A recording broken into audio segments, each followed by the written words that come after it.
Genesis, chapter 1. In the beginning God created the heavens and the earth.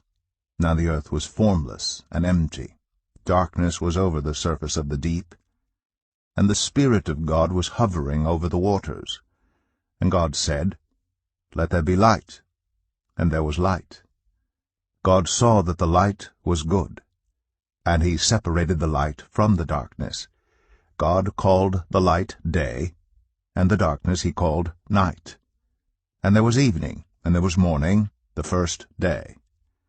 And God said, "Let there be a vault between the waters to separate water from water." So God made the vault, and separated the water under the vault from the water above it. And it was so. God called the vault sky.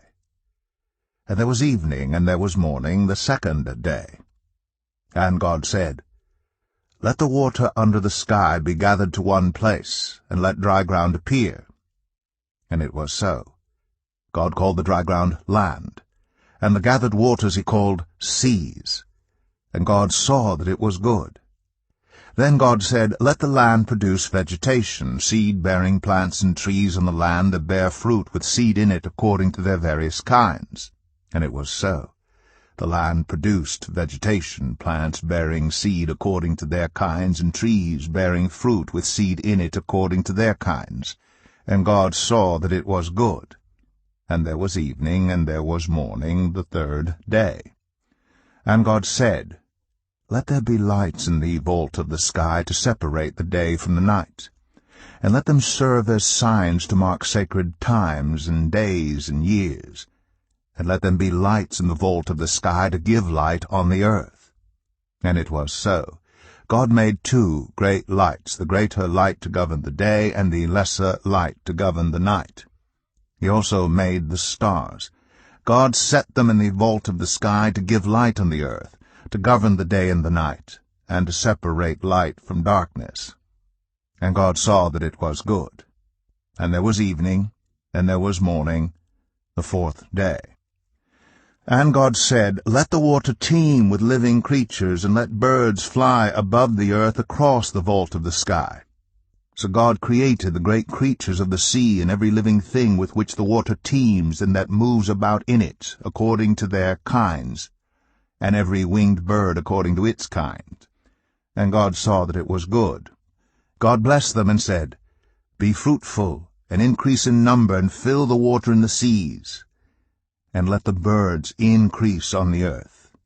And there was evening, and there was morning, the fifth day. And God said, "Let the land produce living creatures, according to their kinds, the livestock, the creatures that move along the ground, and the wild animals, each according to its kind." And it was so. God made the wild animals according to their kinds, the livestock according to their kinds, and all the creatures that move along the ground according to their kinds. And God saw that it was good. Then God said, "Let us make mankind in our image, in our likeness, so that they may rule over the fish in the sea and the birds in the sky, over the livestock and all the wild animals, and over all the creatures that move along the ground." So God created mankind in his own image. In the image of God he created them. Male and female he created them. God blessed them and said to them, "Be fruitful and increase in number, fill the earth and subdue it, rule over the fish in the sea and the birds in the sky, and over every living creature that moves on the ground." Then God said, "I give you every seed-bearing plant on the face of the whole earth, and every tree that has fruit with seed in it. They will be yours for food. And to all the beasts of the earth, and all the birds in the sky, and all the creatures that move along the ground, everything that has the breath of life in it, I give every green plant for food." And it was so. God saw all that he had made, and it was very good.